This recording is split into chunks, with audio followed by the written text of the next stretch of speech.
Dear students, in this session I am going to discuss the poem On Children, which is written by Khalil Gibran. Khalil Gibran is a Lebanese American poet who brings out the philosophy of life in his simple and beautiful poetic essays. His On Children is a critique of the usual expectations of parents about their children. The poem portrays how overprotective and possessive parents damage the future of their own children. Overprotected children lack the ability to deal with the hardships in life. Those children get affected even in school and college. It gets worse when they enter workspace. They may lack self-esteem. To make it further simpler, being overprotective and possessive will have adverse effect on the mental growth of children. Okay, now I will read out the poem. And a woman who held a babe against her bosom said, "Speak to us of children." And he said, "Your children are not your children. They are the sons and daughters of life's longing for itself.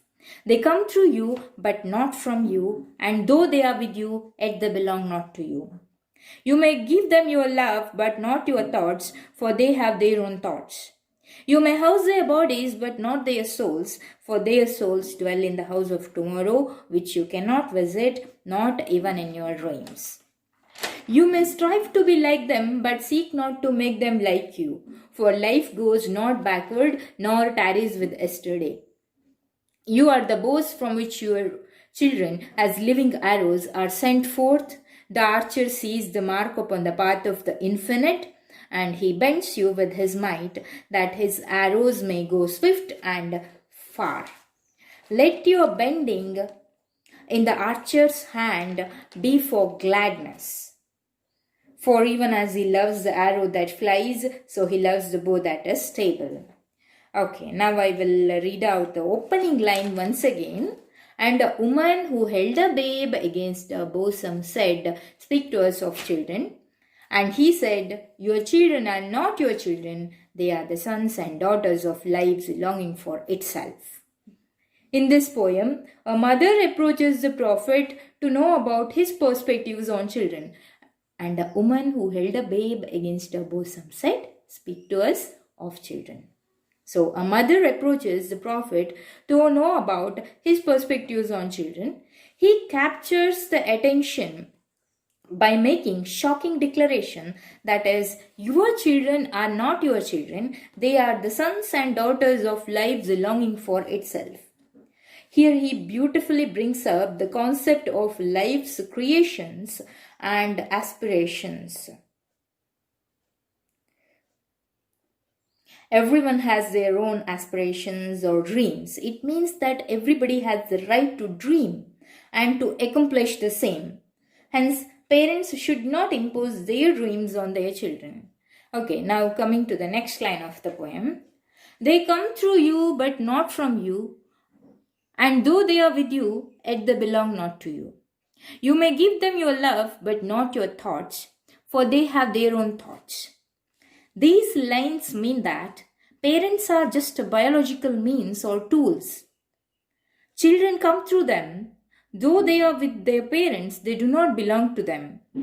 They have their own identity and thoughts. Children have their own identity and thoughts. So parents should not impose their thoughts, their ideas, their ideologies on their children. Okay, now coming to the next line. You may house their bodies, but not their souls, for their souls dwell in the house of tomorrow, which you cannot visit, not even in your dreams. Here the poet means that parents can give shelter to the bodies of their children, but not their souls. Children's souls live in the house of tomorrow. The souls belong to the future. They have nothing to do with the past. The souls dwell in the house of tomorrow. This means that the world they will inhabit will not be the world from which they emerge. The world keeps getting reshaped by the people who are living in it. Today we are not living like how our grandparents lived 100 years ago or how our parents lived 50 years ago. Our lifestyle has changed. Change is the law of nature and nobody can stop it.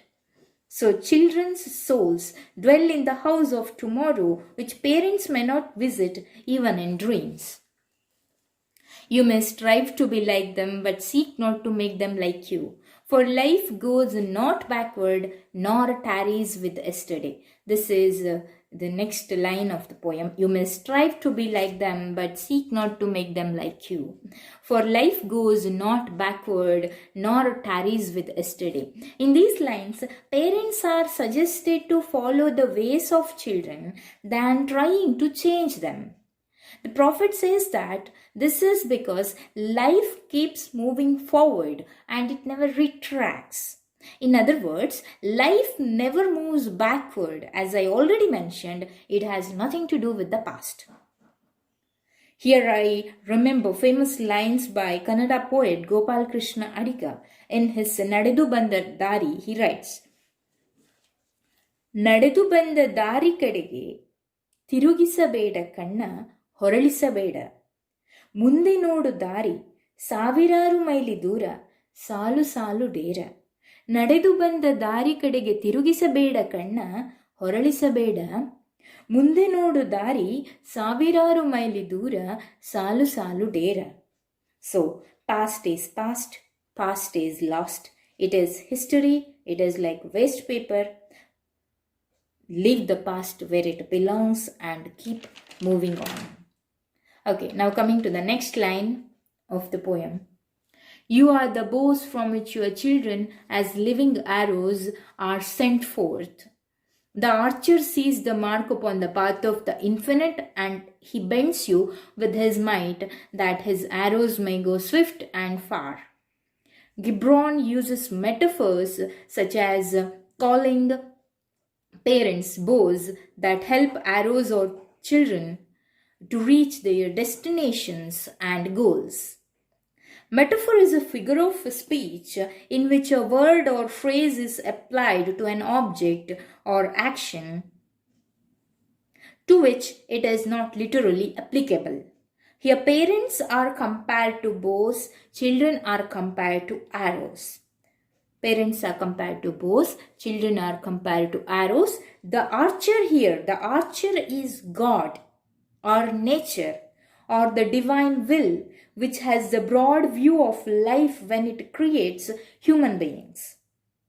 The archer's target, it is infinite. The target is endless. That target is infinite. Okay, coming to the last part of the poem.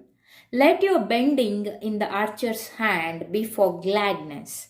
For even as he loves the arrow that flies, so he loves the bow that is stable. Here the poet means that parents should take delight in the act of bending that involves great strain. Parents should take delight in the act of bending which involves so much strain and stress. In spite of the stress, they should take delight in that.